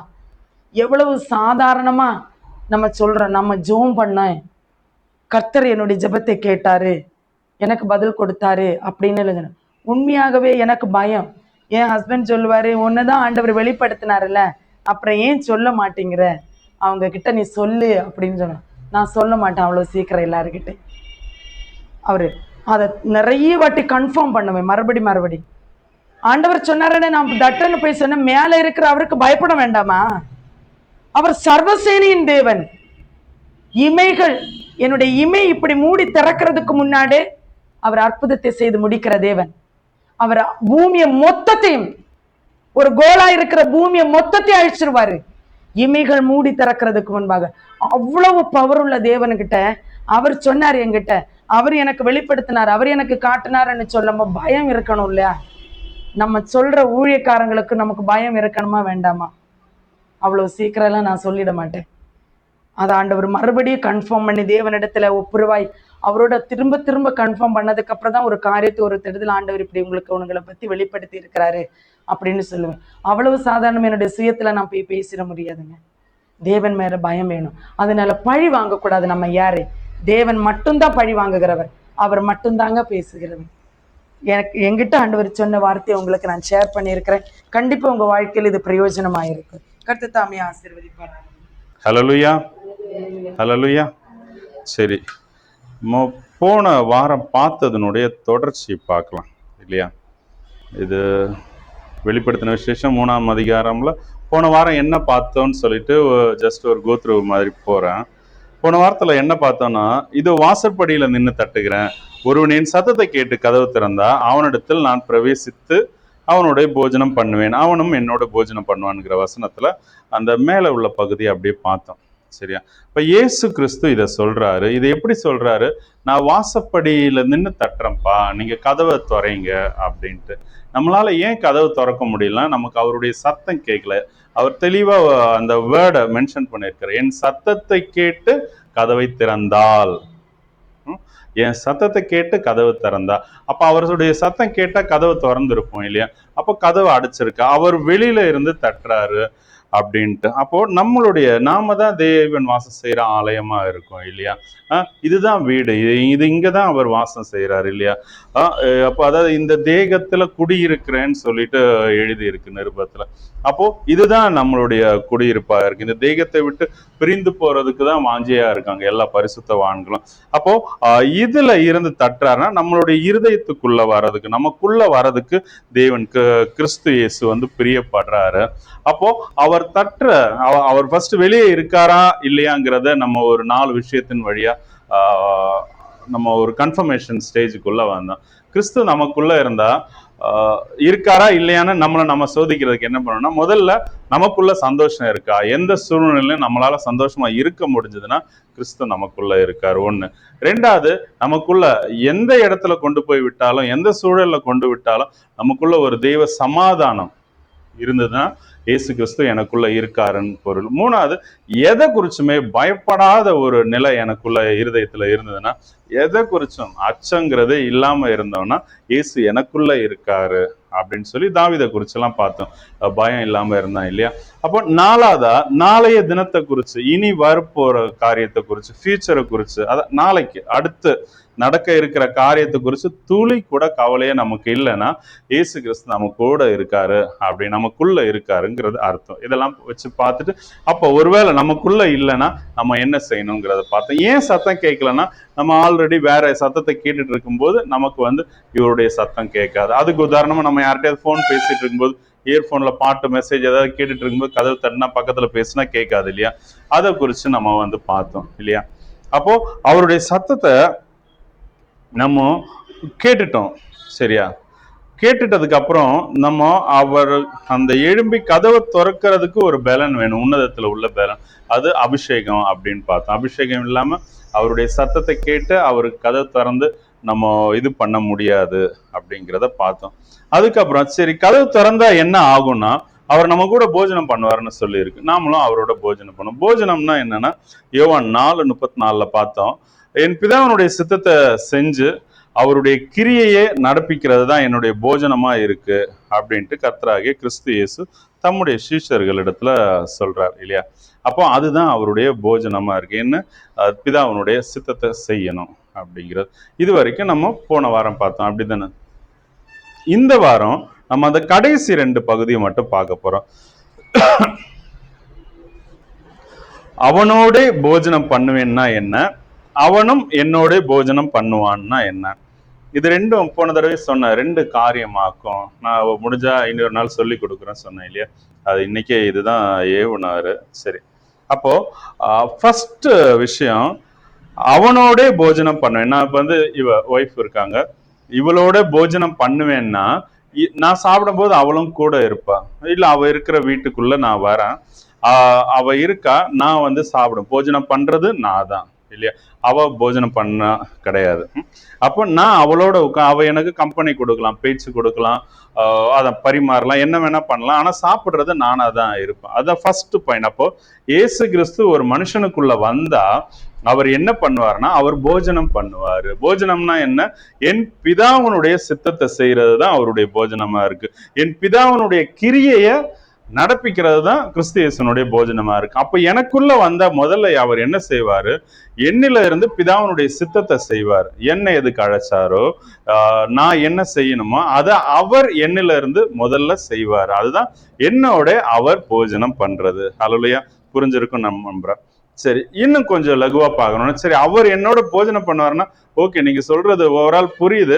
ஆனாலும் சரி வந்து என்னதான் பண்ணுவாரு இயேசு கிறிஸ்து அப்படின்னு கேட்டா, முதலாவதா நியாயாதிபதிகள் 13:25 சொல்லுது, சிம்சோனை பரிசுத்த ஆவியானவர் ஏவ துவக்கினார் அப்படின்னு இல்லையா?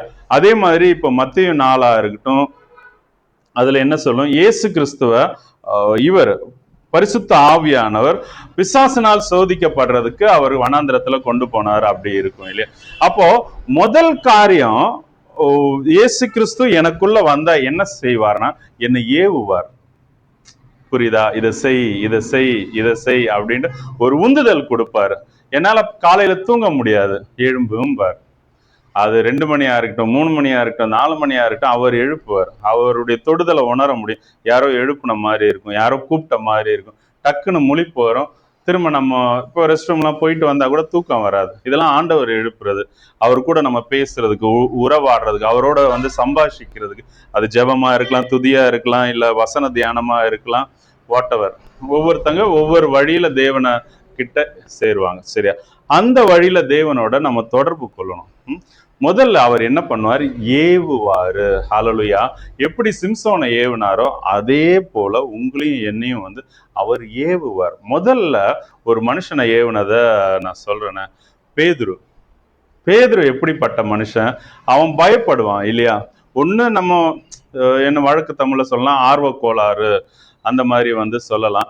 ஏன்னா அவன் இயேசு கிறிஸ்துவோட பேசுனதை விட வேற யாராவது பேசுனது அதிகமா பைபிள்ல மென்ஷன் பண்ணவே இல்லை. சீஷர்கள்லயே பேதுரு பேசுனது தான் இயேசு கிறிஸ்துவோட நேருக்கு நேரா பேசுனது தான் அதிகமா வந்து குறிப்பிடப்பட்டிருக்கு. அவன் எல்லாமே வந்து கொஞ்சம் நல்லா இருப்பான், ஸ்போர்ட்டிவா இருப்பான் பேதுரு இல்லையா? ஆனா அந்த மனுஷன் என்ன பண்றான்? இப்போ உமக்காக நான் ஜீவனையும் விடுவேன்னு சொல்ற அவன் மறுதளிக்கிறான், பின்மாறி போறான். திரும்பவும் இயேசு கிறிஸ்து உயிர்த்தெழுந்ததுக்கு அப்புறம் கூட, உயிர்த்தெழுந்து காட்சி கொடுத்ததுக்கு அப்புறம் கூட யோவான்ல எழுதி இருக்கு 21 என்னன்னா, வாங்க மீன் பிடிக்க போலான்னு சொல்லி பின்மாறின ஒரு வாழ்க்கை அவனுக்கு பேதுருக்கு. ஆனா பரிசுத்த ஆவியானவர் அவனுக்குள்ள வராரு. எல்லாம் இவங்க வந்து 120 பேர் கூடி இருந்து அவங்க ஒன்னா இருக்காங்க. இயேசு கிறிஸ்துனுடைய கட்டளையின்படி அவங்க ஒன்னா இருக்காங்க இல்லையா? ஒன்னா கூடி இருந்து ஜெபிக்கிறதுலயா அந்யோன்யமா வந்து அவங்க அன்பா இருக்காங்க. சரியா? அந்த இடத்துல அவன் பரிசுத்த ஆவி இறங்கினோடனே அவனுக்குள்ள ஒரு ஏவுதல் வருது. எல்லாரும் இருக்கும்போது இவன் எழும்பி நின்று பேசுறான். இவ்வளவு தைரியசாலி பேதுரு கிடையாது இல்லையா? தைரியசாலினா இயேசு கிறிஸ்துவ பிடிச்சிட்டு போகும்போதே வந்து இயேசு கிறிஸ்துவ பிடிச்சதுக்கு அப்புறம் கூட இவன் வந்து வழக்காடி இருப்பான், போராடி இருப்பான் இல்லையா? ஆனா இவங்களே பயந்துதான் இருக்காங்க யூத ஜனத்துக்கு, ரோமர்களுக்கு இல்லையா? அவங்க வந்து இயேசு கிறிஸ்துவோட கூட இருக்கிற எல்லாரையும் வந்து கொல்றதுக்கு அந்த டைம் வந்து பார்த்தாங்களாம்.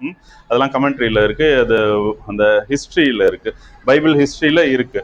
சிஷ்யர்கள்லாம் அப்போ கொல்ல பார்த்தாங்க. அதனாலதான் இயேசு கிறிஸ்து இவங்களை தனியா பத்திரப்படுத்துறதுக்கு வச்சிருந்தாரு அப்படின்ட்டு. இயேசு கிறிஸ்து பிடிக்கும் போதும் என்ன சொல்லுவார் அவரு, நீங்க என்ன தேடுனா இவங்களை விட்டுருங்க சொல்றாரு இல்லையா?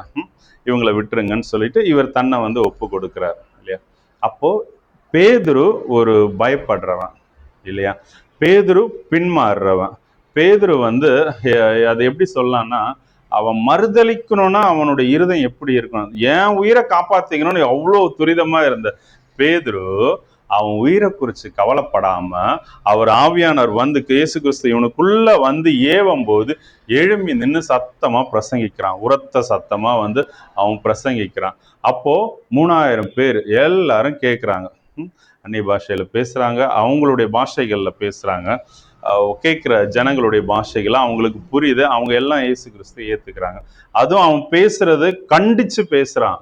நீங்க தான் இயேசுவை கொண்டீங்க, தேவன் மனுஷ ரூபத்துல வந்தார், நீங்க தான் கொன்னீங்க அப்படின்ட்டு 2வது அதிகாரத்துல அப்போஸ்தலருடைய நடவடிக்கைகள் இருக்கு. அப்போ உங்களுக்குள்ள இயேசு கிறிஸ்து வந்தார்னா முதல்ல உங்களுக்கு ஒரு அந்த பயம் போய் தைரியம் வரும். அந்த உந்துதலினுடைய விளைவு உங்களுக்குள்ள ஒரு தைரியம் வந்து எனக்கு வந்தது. நான் அதே மாதிரி பேதுரு மாதிரி ஒரு பயந்தாங்கொள்ளே, ரொம்ப கோழை சொல்லுவாங்க இல்லையா, கவர்டு அப்படின்னு, நான் ஒரு கோழையான மனுஷன்தான்.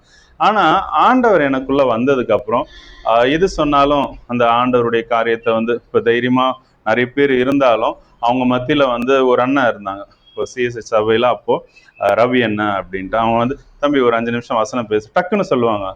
அவர் எனக்கு பெரியவர், சீனியர், அவர்கிட்ட வந்து அண்ணா முடியாது அப்படி சொல்றதுக்கு எனக்கு தைரியம் இல்லை.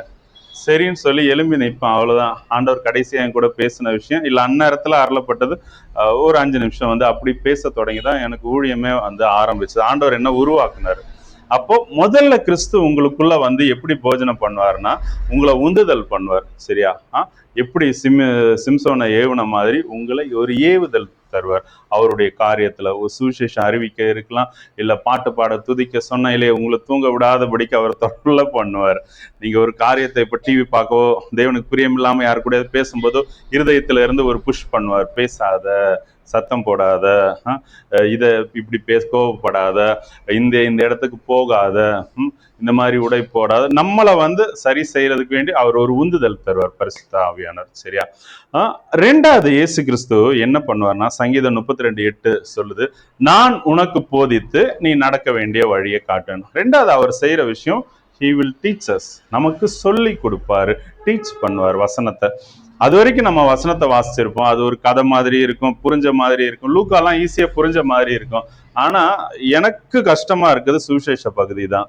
வெளிப்படுத்தின விசேஷம் கூட வந்து புரிய வச்சிருக்காரு. தானியேலு, உன்னத பாட்டு, நீதிமொழிகள், இதெல்லாம் எனக்கு ஈஸியா புரியும். ஆனா இந்த பேரபிள்ஸ் இருக்கு இல்லையா, ஈஸியா இருக்கிற காகங்களை கவனித்து பாருங்கள், விதைக்கிறது இல்லை, இந்த மாதிரி சொல்றாரு இல்லையா, இதெல்லாம் எனக்கு கஷ்டமா இருக்கும். ஏன் அவர் காகத்தை சொன்னாரு, புரியுதா எனக்கு? அப்போ இதெல்லாம் வாசிக்க ஈஸியா இருக்கு, ஆனா வந்து புரிஞ்சு கொள்ள கஷ்டமா இருக்கு.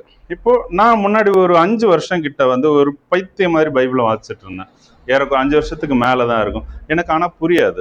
ஒரு ஸ்டோரியா பழைய ஏற்பாட்டுல உள்ள காரியம்லாம் தெரியும். இப்போ தாவீது, யாக்கோபு, இவங்க, இது ஆபிரகாம், ரூத், எஸ்தர், இதெல்லாம் ஒரு ஸ்டோரி மாதிரி இருக்குமா?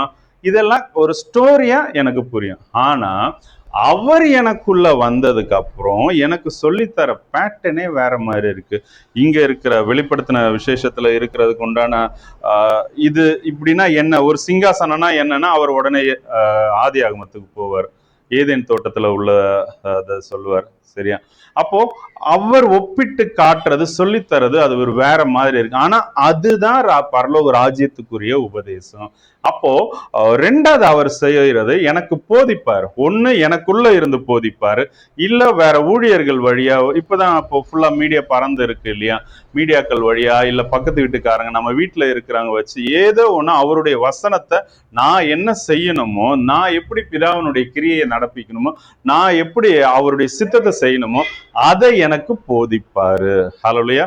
ஃபர்ஸ்ட் உந்துதல் கொடுப்பார், ரெண்டாவது போதிப்பார், மூணாவது அவர் ஆர்டர் பண்ணுவார். இந்த சத்தம் நல்லா இருக்கும், கமெண்ட் பண்ணுவார். இப்போ எனக்கு அது ஆர்டர் பண்றது, அவர் ஆர்டர் பண்றது பிடிக்கும். ஒரு கமாண்டிங்கா இருக்கும், செய் அப்படின்ட்டு ஒரு உத்தரவு இடுறது, அவருடைய வேலையை செய்ய சொல்லி ஒரு கட்டளை இடுறது. 8ஆம் அதிகாரம் அப்போஸ்தலருடைய நடவடிக்கைகள் இருக்கு. இந்த வசனம் வாசிங்களா, 26 முடிஞ்சா வாசிங்க. அப்போஸ்தலர் 8:26. அவர் எப்படி கட்டளை இடுவார் அப்படிங்கிறதுக்கு. பின்பு கர்த்தருடைய தூதன் பிலிப்பை நோக்கி, நீ எழுந்து தெற்கு முகமாய் எருசலேமில் இருந்து காசா பட்டணத்துக்கு போகிற வனாந்திர மார்க்கமாய் போ என்றார். ஹல்லேலூயா, ஹல்லேலூயா. கர்த்தருடைய தூதன் சொல்றார், என்ன நீ போப்பா அப்படின்ட்டு, இந்த இடத்துக்கு போ அப்படின்ட்டு. இதுதான் கமாண்ட் இல்லையா, இது ஒரு உத்தரவு, இதுதான் ஒரு கட்டளை. அவர் நமக்கு சொல்றார், நீ போ, அவ்வளவுதான் சொல்றார். அங்க போகும்போது ஒரு ரதம் வரும், அதுல ஒருத்தன் உட்கார்ந்துட்டு இருப்பான், ஏசாயா படிச்சுட்டு இருப்பான், நீ போய் அதனுடைய அர்த்தத்தை சொல்லுன்னு சொல்லல, நீ போ, அந்த வனாந்தரம் வழியா போன. அப்பதான் அந்த ரதத்துல காந்தாகையனுடைய மந்திரி வருவாரு, ஏசாயா தீர்க்க தரிசன நூல் படிச்சுட்டு இருப்பாரு, அதை விளக்குவாரு. அப்போ அந்த மனுஷன் ஞானஸ்தானம் எடுப்போம். அப்ப நான் ஞானஸ்தானம் எடுக்கிறதுக்கு என்ன தடை இருக்கு?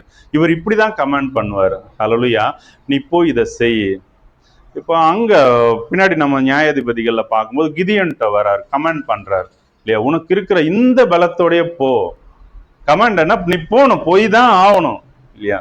நம்ம கிட்டேயும் சொல்லியிருப்பார், எனக்கு சொன்னது அதுதான்.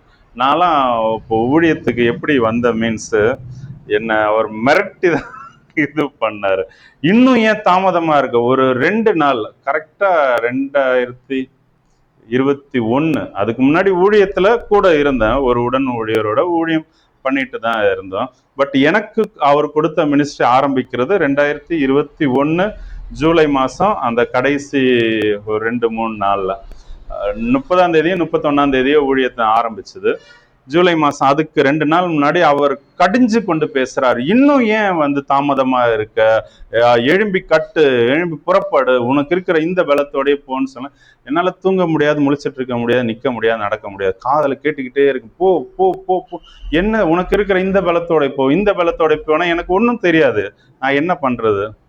அப்போதான் ஞாபகப்படுத்தினாரு, எனக்கு என்ன ஒரு டிசைனிங் அந்த மாதிரி காரியம் தெரியுமா, ஃபோன் இருந்தது, ஒரு சின்ன இது மட்டும், ஒரு ஸ்டாண்டு மட்டும் வச்சு இவங்க அம்மா வீட்டில், இவங்க அம்மாவுக்கு ஆண்டவர் தரிசனம் காட்டினாரு, அந்த இடத்துல என்னுடைய ஊழியத்தை அவர் துவங்க உதவி செஞ்சார்.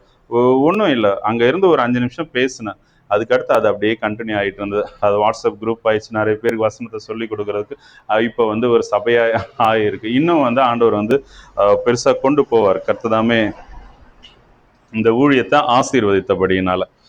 இப்போ 3வது அவரை நமக்கு ஆர்டர் பண்ணுவார், இதை செய், அங்க போ, ஜெபி, இத ஆலயம் கட்டுறதுக்கு உதவி செய், ஏதோ ஒண்ணு, இல்ல தசம பாகத்தை செலுத்து.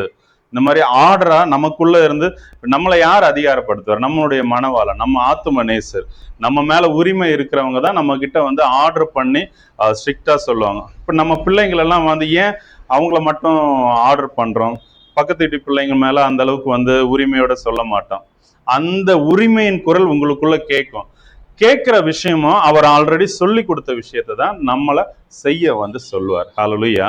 அப்போ இந்த 3 விஷயம், அதுக்கு அடுத்து கடைசியா 4வது ஒரு விஷயம், இது எனக்கு ரொம்ப பிடிச்ச, அவரை ரசிக்கிற ஒரு விஷயம். அது வெளிப்படுத்தின முதல்ல ஆதியாகமத்துல 2வது அதிகாரத்துல இருக்கு. 19வது வசனம் எடுத்தீங்கன்னா வாசிங்க. 2:19 இருக்கு. தேவனாகிய கர்த்தர் வெளியின் சகல மிருகங்களையும் ஆகாயத்தின் சகல விதம் பறவைகளையும் மண்ணினாலே உருவாக்கி ஆதாம் அவைகளுக்கு என்ன பேரிடுவான் என்று பார்க்கும்படி அவைகளை அவனிடத்தில் கொண்டு வந்தார் அப்படின்ட்டு இருக்கு. அதாவது அவரு நம்மளை ரசிப்பார், நான் என்ன செய்யறேன், ஒரு சிச்சுவேஷனை நமக்கு கொடுத்துட்டு அதை நான் எப்படி ஹேண்டில் பண்றேன். ஏன்னா அவர் எனக்கு கத்து கொடுத்துட்டாரு, சொல்லி கொடுத்துட்டாரு, அவர் என்னை கமெண்ட் பண்ணி நடத்தையும் செஞ்சுட்டாரு இல்லையா. அதுக்கப்புறம் அவர் பார்ப்பாரு இவன் என்ன செய்யறான் இந்த சிச்சுவேஷன்ல, அது ஊழியமா இருக்கட்டும், நார்மல் லைஃபா இருக்கட்டும், இந்த சிச்சுவேஷனை இவன் எப்படி ஹேண்டில் பண்றான், நான் சொல்லி கொடுத்த பிரகாரமா இல்ல அவன் கற்றுக்கிட்ட பிரகாரமா, நான் கொடுத்த அதிகாரத்திலயா, இந்த உலகத்துல அவன் பெற்ற அதிகாரத்திலயா, என்னுடைய பலத்திலயா இல்ல அவனுடைய பலத்திலயா, இது அவர் நம்மளை பார்ப்பாரு, கவனிப்பாரு இல்லையா. அப்படி பண்ணுவார் அவர். சரி, அவர் என்னோட போஜனம் பண்றதுன்னா இந்த 4 விஷயம். முதல்ல ஏவுவார், 2வது சொல்லி கொடுப்பார், 3வது சொல்லி கொடுத்ததை செய்ய வைப்பார், கமெண்ட் பண்ணுவார், 4வது அவர் பார்ப்பார். ஒரு சிச்சுவேஷனை வச்சுட்டு இங்க நான் என்ன செய்யறேன் அப்படின்ட்டு. செங்கடல் வருதா, அவரு செங்கடல் வர்றதுக்கு முன்னாடி நீ போகும்போது செங்கடல் இருக்கும், அதை இப்படி பிளந்துடுதுன்னு சொல்லலை. இவன் என்ன பண்றான், இவன் கரெக்டா ஆண்டவர்கிட்ட போய் நிக்கிறான். இந்த ஜனங்கள்லாம் முறுமுறுக்கிறாங்க, ஆண்டவரே என்ன பண்ணோம், ஓகே நீ இதை செய். இப்ப தாவீதும் அப்படிதான், யுத்தம்லாம் வருதுன்னா ஆண்டவர்கிட்ட போய் நிற்பார், முதல்ல அவரை முன்னாடி வச்சுப்பார். நான் அதை விட அவருக்கு என்ன பிடிக்கும், அவரை கேட்டு செய்யறதை விட அவர் கொடுத்த அதிகாரத்துல எடுத்து செய்யறது தேவனுக்கு ரொம்ப பிடிக்கும். ஹல்லேலூயா, ஹல்லேலூயா. சரி, இப்போ அடுத்து இது அவர் நம்மோட போஜனம் பண்றதுதான் இந்த 4 காரியம். இப்ப நாம அவரோட எப்போ போஜனம் பண்ணோம்னா, இதுக்கு முன்னாடி 2த்துக்கும் நடுவுல ஒரு விஷயத்த நான் சொல்லணும். மத்தேயு 11வது அதிகாரம் ஒரு வசனம் சொல்லும், வருத்தப்பட்டு பாரம் சுமக்கிறவர்களே நீங்க எல்லோரும் என்னிடத்தில் வாருங்கள், நான் உங்களுக்கு இளைப்பாறுதல் தருவேன், என் நுகத்தை ஏற்றுக்கொண்டு என்னிடத்தில் கற்றுக்கொள்ளுங்கள் அப்படின்னு சொல்றார். அவருடைய நுகம்னா, நுகம் தெரியும் இல்லையா, ஒரு காளை மாட்டுக்கு கழுத்துல உள்ளதுக்கு பேர் தான் நுகம். இப்போ அது ஏர் விழுறதுக்கு யூஸ் பண்ணுவாங்க. அந்த நுகத்தை வச்சு 2 காளை மாடு. எப்படின்னா, ஒரு காளை மாடு அந்த ஏர் விழுந்து பிராக்டிஸ் உள்ளதா இருக்கும், இன்னொரு காளை மாடு புது காளை மாடு, பழக்கம் இல்லாத காளை மாடா இருக்கும். 2த்தையும் அந்த நுகத்துல பிணைத்து அவங்க ஏர் விழுறதுக்கு யூஸ் பண்ணுவாங்க. அப்போ ஒரு காளை மாடு செய்யற மாதிரியே அடுத்து அந்த பழக்கத்துல உள்ளது அதை அப்படியே செய்ய பழகும். கொஞ்ச நாள் 2 தடவை 3 தடவை விழும்போதா இருக்கும். அப்போ அதே போல இயேசு கிறிஸ்து எனக்குள்ள அவர் என்னோட போஜனம் பண்றதுதான் இந்த மாதிரி. அவர் பிதாவினுடைய சித்தத்தை எனக்குள்ள இருந்து செய்யும் போது நான் அதை பார்த்து புரிஞ்சுக்கிட்டு, அவரை ரசிச்சு புரிஞ்சுக்கிட்டு, அதுக்கடுத்து நான் பிதாவினுடைய சித்தத்தை அவரோட சேர்ந்து செய்ய ஆரம்பிப்பேன். இதுதான் இந்த விஷயத்தினுடைய பொருள். ஓகே, அவருடைய நுகத்தை நான் ஏற்றுக்கொண்டு அவரிடத்துல, இயேசு கிறிஸ்துவ இடத்துல நான் கற்றுக்க போறேன். ஹல்லேலூயா. அப்ப சரி, நான் அவரோட போஜனம் பண்றதுன்னா என்னன்னா, முதல்ல நம்ம அவரை தேடுவோம். முதல் காரியம், நான் அவரோட போஜனம் பண்றேன்னாங்கிறதுக்கு உண்டான ஒரு ஐடென்டிபிகேஷன் என்னன்னா, நான் அவரை தேடுவேன், எல்லாத்துலயும் அவரை தேடுவேன். அவர் இல்லாம என்னால இருக்கவே முடியாது. ஒரு சில ஒய்ஃப்ட நான் இதை பார்த்துருக்கேன், புருஷன் இல்லாம எங்கேயும் போக மாட்டாங்க, யாரையும் வீட்டுல சேர்க்க மாட்டாங்க, எதுவுமே பண்ண மாட்டாங்க, எல்லாம் புருஷன் புருஷன் புருஷன் புருஷன் இப்படி சொல்லிட்டு இருப்பாங்க. பேசினாலும் புருஷன்கிட்ட தான் பேசுவாங்க, வேற யார்கிட்ட 1-2 வார்த்தை, அது அம்மாவா கூட இருக்கட்டும், அந்த மாதிரி இருப்பாங்க. இது ஹோம் சிக்குன்னு கூட ஒரு சிலர் அந்த மாதிரி ஏதோ ஒரு வார்த்தை சொல்லுவாங்க, எனக்கு ஞாபகம் வரல. புருஷனையே சார்ந்து இருப்பாங்க. அதே போல முதல் காரியம் என்னன்னா, நம்ம தேவனை எல்லாத்துலயும் தேடுவோம். ஃபர்ஸ்ட் எல்லாத்துலயும் அவர் என் கூட இல்லைங்கிற ஒரு சின்ன இது, நான் சுயமா யோசிக்கிறேன், நான் சுயமா என்னமோ பண்றேன்னு தோணுச்சுன்னா அவங்களால இருக்க முடியாது. அப்போ எல்லாத்துலயும் தேவனை தேடுற ஒரு சுபாவம் நமக்குள்ள வரும். 1வது. 2வது, அவருடைய சித்தத்தை தான் நம்ம செய்வோம். அவருக்கு பிடிச்சதை தான் நம்ம செய்வோம். அவருடைய சித்தம் என்ன, எதுக்கு அழைச்சாரு, எங்க இருக்க சொன்னார், என்ன செய்ய சொன்னாரோ அதை மட்டும்தான் செய்வோம். 3வது, ஒரு பரிசுத்த வாழ்க்கை. பரிசுத்தம்னா இந்த கிரேக்க மொழியில தான் புதிய ஏற்பாடு மொழிபெயர்க்கப்பட்டது. பரிசுத்தத்துக்கு ஹீப்ரூல இருந்து பழைய ஏற்பாடு மொழிபெயர்க்கப்பட்டதா, அதுல ஒரு அர்த்தம் வரும். புதிய ஏற்பாடுல இன்னும் டீப்பா போய் ஒரு மொழிபெயர்ப்பு என்ன சொல்லுதுன்னா, பரிசுத்தம்னா துறவிய வாழ்க்கைன்னு சொல்லுது. அத முற்றும் திறந்த முனிவர் சொல்லுவாங்க இல்லையா, எதுவும் வேண்டான்னு, உலகமே வேண்டான்னு இருக்காங்க இல்ல, பரிசுத்தம்ங்கிற வார்த்தைக்கு ஒரு இடத்துல அந்த மாதிரி பொருள் சொல்லுது. ஆக்சுவலா தேவன் அப்படிதான் நமக்கு பரிசுத்தத்தை குறித்து சொல்லியிருக்கு. அப்போ 3வது, ஒரு பரிசுத்த வாழ்க்கை. அதாவது உலகம் எனக்கு வேண்டாம், உலகத்தை நான் சேர மாட்டேன்னு எல்லாத்தையும் விட்டு, எப்படி பேதுருவா இருக்கட்டும், யோவானா இருக்கட்டும், அவரும் தகப்பனெல்லாம் விட்டு வந்துடுறாரு இல்லையா இயேசுவோட, அந்த ஒரு சுபாவம் நமக்குள்ள வரும். அதுக்குன்னு வீட்டை விட்டு வெளியே போயிடுவோம் அப்படி இல்லை. நம்ம எண்ணத்துல எதுவும் இருக்காது இந்த உலகம், அது பிள்ளைங்களா இருக்கட்டும், தகப்பனா இருக்கட்டும், புருஷனா இருக்கட்டும், வாட் எவர், அந்த தாட்ஸ் நம்ம மைண்டுக்குள்ள இல்லாம அவரே பற்றி கொண்டு இருப்போம். இது 3வது. 4வதா ஆத்தரைஸ்டு பர்சனா இருப்போம், அதிகாரம் உடையவர்களா இருப்போம். இது அதான் கிறிஸ்துவனுடைய வளர்ச்சி கிட்ட வந்துட்டோங்கிறத அர்த்தம். ஆத்தரைஸ்டு பர்சன், அதிகாரம் உடையவன்னா எப்படின்னா எலியா போல எடுத்துக்கலாம். முதல்ல எலியா, இன்னும் ஒருத்தர் கூட பார்க்கலாம். எலியா எப்படின்னா அவரை திஸ்பியன் ஆகிய எலியான்னு சொல்லுவாங்க. அந்த மனுஷன் ஆண்டவர்கிட்ட கேட்க மாட்டார், அவரே கட்டளை இடுவாரு.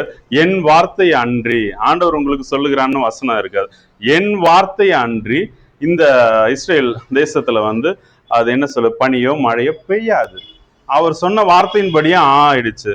இதுதான் ஆத்தரைஸ்ட். அவர் எனக்கு கொடுத்த அதிகாரத்துல நான் அதை யூஸ் பண்றேன் இல்லையா?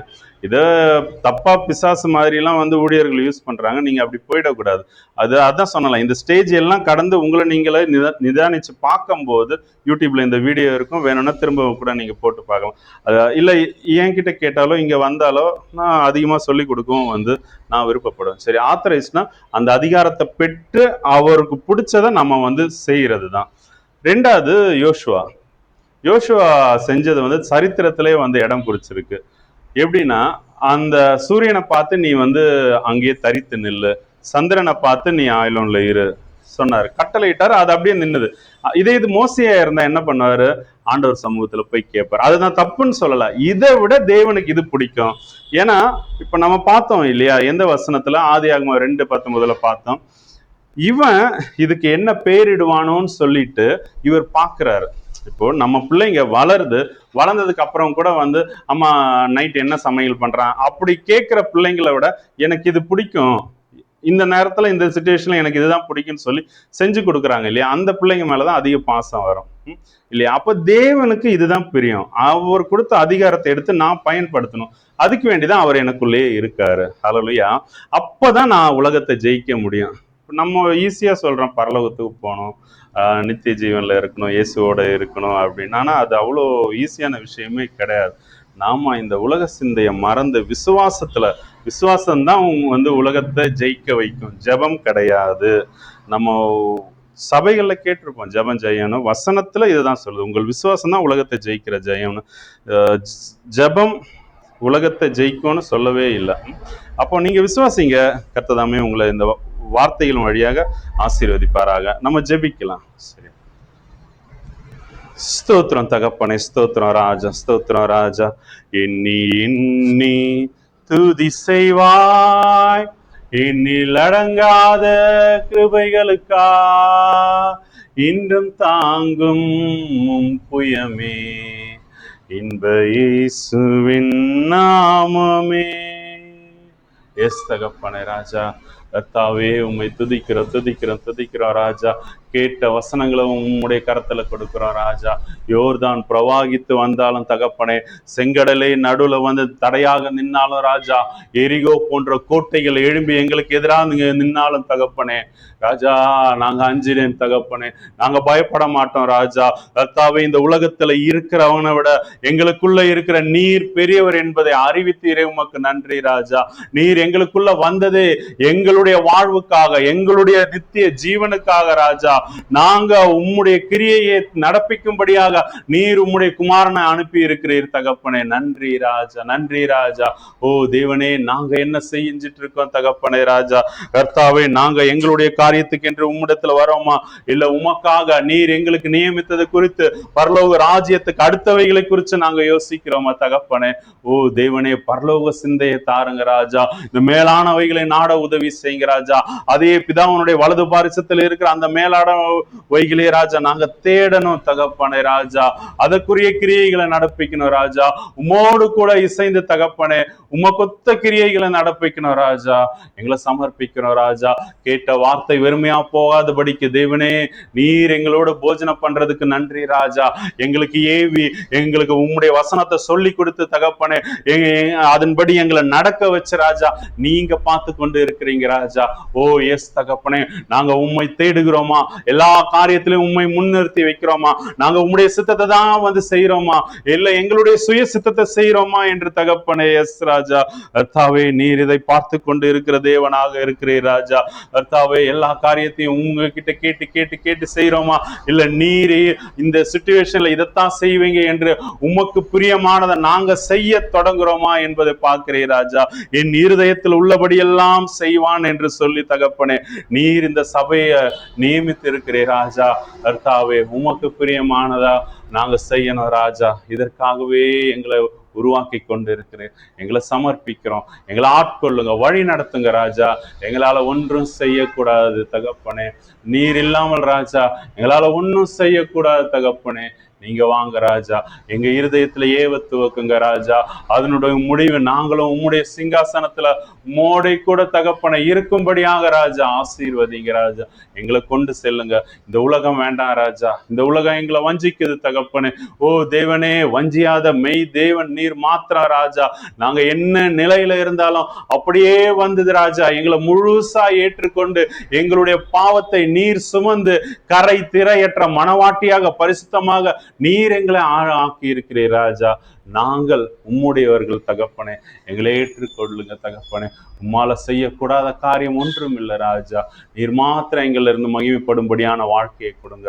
உமக்கு சாட்சியா இருக்கணும் ராஜா. இயேசு கிறிஸ்துவின் மூலம் ஜெபிக்கிறோம் ஜீவனுள்ள நல்ல பிதாவே. ஆமென்.